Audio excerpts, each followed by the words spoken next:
हमारा टॉपिक चल रहा था प्रक्षेप्य गति। इस वीडियो में हम कवर करेंगे एक तो ओडियन काल और दूसरा मैक्सिमम परास।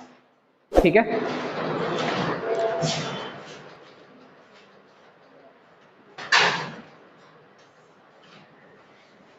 कोई पार्टिकल है जिसको मैंने थीटा डिग्री के एंगल पे यहां से विक्षेपित किया गया है या फिर प्रक्षेपित किया है। ठीक है, जब मैंने यहां से एक पार्टिकल को मूव कराया है तो ये पार्टिकल यहां से u वेग से मूव करेगा और यहां से मूव करने के बाद ये अपनी कुछ इस तरीके की पोजीशन लेके अपने एंड पॉइंट पे जाके पृथ्वी पर गिर जाएगा। ये क्या गिरेगा? धरती पर गिर जाएगा। ठीक है, जहां पे मैं कह रहा हूं कि कुछ टाइम बाद इस पार्टिकल की पोजीशन यहाँ पे कितनी है? u है। तो यहाँ पे अगर मैं निकालने लगूं तो यहाँ पे एक x के समांतर क्या निकलेगा? x घटक निकलेगा और यहाँ पे y के समांतर एक y घटक निकलेगा। ठीक है, यहाँ पे जो ये वाला कोण है वो कोण यहाँ पे बनेगा। ये कोण क्या है? थीटा है। ठीक है, अगर मैं कह रहा हूँ ये वाला पार्टिकल, तो ये वाला पार्टिकल x एक्सिस पे कितनी डिस्टेंस कवर कर रहा है? मान के चलो x है। और ये वाला पार्टिकल y पर कितनी डिस्टेंस कवर कर रहा है? यहाँ तक कि ये वाली y है। ठीक है, जो x एक्सिस पे होता है उसे क्या कहते हैं? क्षैतिज घटक। ठीक है, और तो क्षैतिज घटक इसका कितना हो जाएगा? u का क्षैतिज घटक बताइए।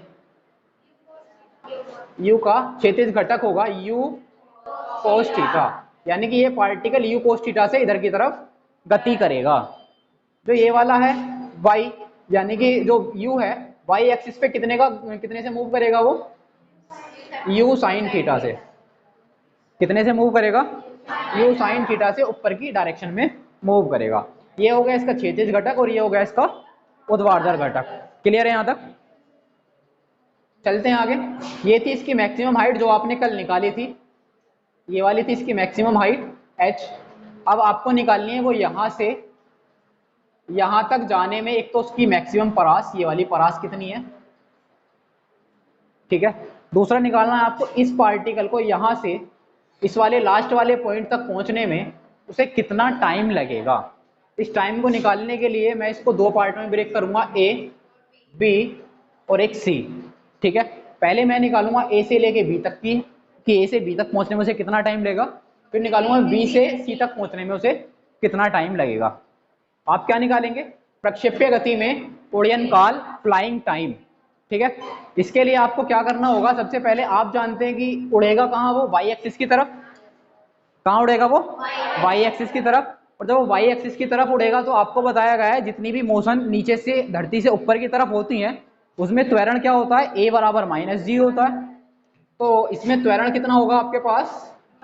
a बराबर माइनस जी होगा। और वो कितने के वेग से ऊपर जा रहा है? वेग जो होगा v बराबर कितना हो जाएगा? u साइन थीटा के वेग से प्रक्षेपित किया गया है। ठीक है, प्रथम समीकरण, तो v बराबर कितना हो जाएगा? u plus A T. v बराबर u प्लस ए टी। और जब पार्टिकल यहां से यहां तक पहुंचा है तो जो मैक्सिमम हाइट पे पहुंचा है, मैक्सिमम हाइट पे पहुंचने के बाद उसका वेग कितना होगा? जीरो होगा। तो यहाँ पे v बराबर कितना हो जाएगा? जीरो हो जाएगा। और जो इसका u होगा प्रारंभिक वेग, u बराबर होगा u साइन थीटा और v बराबर कितना होगा? जीरो। तो यहाँ से आप निकालेंगे जीरो बराबर ये कितना हो जाएगा? u sine theta plus a की जगह कितना आएगा? माइनस का g, और t की जगह क्या है? ओडियन काल, जिसको मैं कैपिटल t से डिनोट कर रहा हूँ। ठीक है, तो यहाँ से आप निकालेंगे तो जीरो बराबर ये हो जाएगा u साइन थीटा माइनस का कितना हो जाएगा? gt, और यहाँ से gt किसके बराबर हो जाएगा? gt को इधर लेके आऊंगा तो प्लस का u साइन थीटा के बराबर, और ये t बराबर कितना हो जाएगा? u साइन थीटा और डिवाइडेड बाय g के बराबर। t बराबर u sine theta upon g के बराबर। ठीक है, ये किसके लिए निकाला मैंने? यहाँ से यहाँ तक के लिए टाइम। जब पार्टिकल यहाँ से यहाँ तक जाएगा अपनी मैक्सिमम हाइट तक, जितना टाइम यहाँ से यहाँ तक जाने में लेगा उतना ही टाइम क्या लेगा? मैक्सिमम हाइट से नीचे तक आने में टाइम लेगा। यानी कि जो ये t है, ये t किसके लिए है? a से लेके b तक के लिए। तो मैं इस टाइम को ऐसे भी कह सकता हूँ, जो ये t है वो कहाँ तक के लिए है? t a b तक के लिए। ठीक है, t a b तक के लिए। लेकिन आपको टाइम कहाँ से निकालना है? t a से लेके c तक के लिए। ठीक है, तो आप बताएंगे जो t a c होगा वो किसके बराबर हो जाएगा? 2 इंटू टी ए बी के बराबर होगा। होगा नहीं होगा? क्योंकि जितना टाइम ये है उतना ही टाइम ये है। इस वाले टाइम का ये वाला टाइम का हो जाएगा डबल। तो टी ए सी बराबर 2 टी ए बी। तो जब आप मल्टीप्लाई करेंगे 2 इंटू किसकी यू साइन थीटा और डिवाइडेड बाय कितना आएगा जी, तो ये टी ए सी यानी कि टोटल टाइम जो आएगा वो कितना हो जाएगा 2 यू साइन थीटा और डिवाइडेड बाय जी। अगर आपसे पूछा जाए कि बताइए वो कितना ज़्यादा से ज़्यादा टाइम लेगा और कितना कम से कम टाइम लेगा, तो उसके लिए आप क्या करेंगे, यहाँ पे देखो थीटा की वैल्यू बताओ मुझे कितनी होगी मैक्सिमम के लिए, टी ए सी मैक्सिमम, यानी जो मैक्सिमम टाइम लेगा वो कितने पे लेगा 2 यू साइन 90 डिवाइडेड बाय जी। तो ये कितना हो जाएगा 2 यू साइन 90 की वैल्यू 1 और डिवाइडेड बाय जी, तो ये कितना हो जाएगा 2 यू अपॉन जी। ये क्या है T A C maximum, T A C maximum, यानी कि जो सबसे ज्यादा टाइम लेगा वो किस पे लेगा 2 यू अपॉन जी। सबसे ज्यादा टाइम जो होगा वो उसका किस पॉइंट पे होगा, पूरे के लिए जो आप निकालोगे वो कितने पे होगा 90 डिग्री पे होगा, क्योंकि आपने कितना रखा है यहाँ पे थीटा बराबर 90 डिग्री, यानी कि जब वो 90 डिग्री पे होगा तो सबसे ज्यादा टाइम कहाँ पे लेगा, वो 90 डिग्री पे लेगा। चलते हैं नेक्स्ट टॉपिक पर, प्रक्षेप्य की क्षैतिज परास, क्षैतिज परास। ठीक है, ये क्या था, एक क्षैतिज था, इसका जो एक्स एक्सिस होता है वो क्या होता है क्षैतिज होता है। जब एक्स एक्सिस क्षैतिज है तो वो एक्स एक्सिस पे पार्टिकल कितनी दूर जाके गिरेगा, तो ये वाली जो बीच की दूरी होगी, ये वाली दूरी क्या कहलाएगी, उसकी क्षैतिज परास कहलाएगी। समझ में आ रहा है, यानी कोई पार्टिकल जहां से चलना शुरू हुआ है वो लास्ट पॉइंट जहां पे जाकर गिरता है, उन दोनों पॉइंटों के बीच की क्षैतिज दूरी क्या कहलाती है, क्षैतिज परास कहलाती है। और आपको पता है क्षैतिज परास मैंने आपको पहले ही बताया था, जितने भी आप क्षैतिज में लगाओगे कौन से वाले रूल लगाओगे, सिंपल वाले, और जो हॉरिजेंटल वाले होंगे उसमें कौन सा लगाओगे, जो ऊर्ध्वाधर वाले होंगे गति के समीकरण लगाओगे। ठीक है, तो ये कैसी दूरी है, सिंपल वाले रूल लगेंगे। तो सिंपल वाले रूल में आपने पढ़ा था दूरी निकालने के लिए फॉर्मूला कितना होता है, चाल गुणा समय, दूरी बराबर चाल गुणा समय। ठीक है, देखो दूरी क्या है, यहां से यहां तक की दूरी कैपिटल आर है, चाल कितनी है एक्स एक्सिस पे यू कोस थीटा है।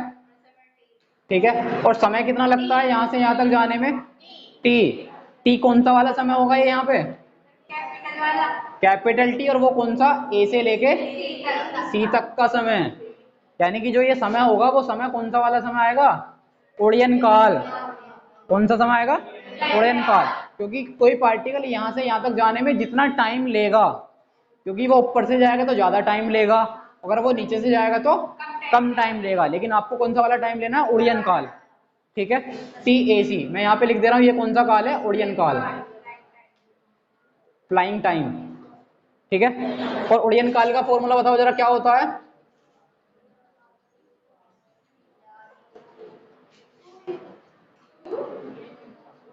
टू यू साइन थीटा और डिवाइडेड बाय जी। यहां से जब आप निकालेंगे आर बराबर, तो ये कितना हो जाएगा 2 you square sine theta cos theta और डिवाइडेड बाय जी। ठीक है, मैं इसको ऐसे लिख सकता हूं क्या, आर बराबर यू स्क्वायर तो अलग और ये 2 साइन थीटा और इनटू कोस थीटा और डिवाइडेड बाय जी अलग। ठीक है, और ये ट्रिग्नोमेट्री में एक फॉर्मूला होता है 2 साइन थीटा कोस थीटा होगा तो वो बराबर हो जाता है 2 साइन थीटा कोस थीटा, किसके बराबर हो जाता है, साइन 2 थीटा के बराबर हो जाता है, साइन 2 थीटा के बराबर हो जाता है। ठीक है, देखो यहाँ पे कितने एंगल है, एक एंगल है, यहाँ पे कितना एंगल है, एक एंगल है, यहाँ पे कितना हो जाता है एंगल, डबल 2 हो जाता है। ठीक है, लेकिन कब होता है ये, जब 2 साइन होंगे और 2 कोस होंगे। 2 sine theta into cos theta बराबर होता है साइन 2 थीटा के बराबर, ये आपको याद रखना है। ठीक है, यहाँ पे आप वैल्यू रखेंगे तो यहाँ से कैपिटल आर बराबर कितना हो जाएगा यू स्क्वायर और ये हो जाएगा साइन 2 थीटा और डिवाइडेड बाय जी। ठीक है, फिर वही बात आती है मैक्सिमम के लिए। ठीक है, अधिकतम दूरी के लिए, तो अधिकतम दूरी के लिए आप क्या लेते हैं, अधिकतम दूरी के लिए कब होगी अधिकतम दूरी? जब इसकी वैल्यू कितनी होगी? 1 होगी। जब साइन 2 थीटा की वैल्यू कितनी होगी? 1 होगी। साइन 2 थीटा कितना होना चाहिए? 1 होना चाहिए। ठीक है, जब 2 थीटा 1 होगा तो ये यहां से साइन में 2 थीटा कितने की वैल्यू होती है? साइन 90 की वैल्यू कितने की वैल्यू होती है? साइन 90 की वैल्यू 1। तो यहां से 2 थीटा किसके बराबर हो जाएगा? 90 के बराबर, क्योंकि साइन से साइन कैंसिल कंपेयर करेंगे तो 2 थीटा किसके बराबर? 90 के बराबर। और यहां से थीटा बराबर कितना हो जाएगा? 90/2। थीटा बराबर 45 डिग्री। थीटा बराबर 45 डिग्री। यानी कि वो दूरी जो होगी मैक्सिमम वाली दूरी u square upon g, u square upon g. कब? जब ये वाली वैल्यू 1 होगी तभी तो बचेगा। मैक्सिमम वैल्यू कब होगी? तब इसकी वैल्यू कितनी हो? 1 हो। और इसकी वैल्यू 1 होने के लिए हमने क्या करा? मान लिया कि ये 1 है, ये वाली वैल्यू 1 है, तो साइन 2 थीटा किसके बराबर है? 1 के बराबर। 1 कितने की वैल्यू होती है साइन में? 90 की वैल्यू होती है। तो 2 थीटा किसके बराबर हो जाएगा? 90 के बराबर। और थीटा बराबर कितना हो जाएगा? 90/2। तो थीटा बराबर कितना हो जाएगा? 45 डिग्री। ठीक है, तो यहां से आपके सामने ये रिजल्ट निकलता है। अगर आप इसे 45 डिग्री के एंगल पे फेंकते हैं, उस कंडीशन में ये सबसे ज्यादा दूर जाके गिरेगा। आपको बताया था कि नीरज जी ने भाला फेंका था तो वो कितने डिग्री के एंगल पे गिरा था। ठीक है, अगर आपको भाला सबसे ज्यादा दूर फेंकना है तो आपका जो हाथ का एंगल है वो कितना रहना चाहिए फेंकने के लिए? 45 डिग्री रहना चाहिए।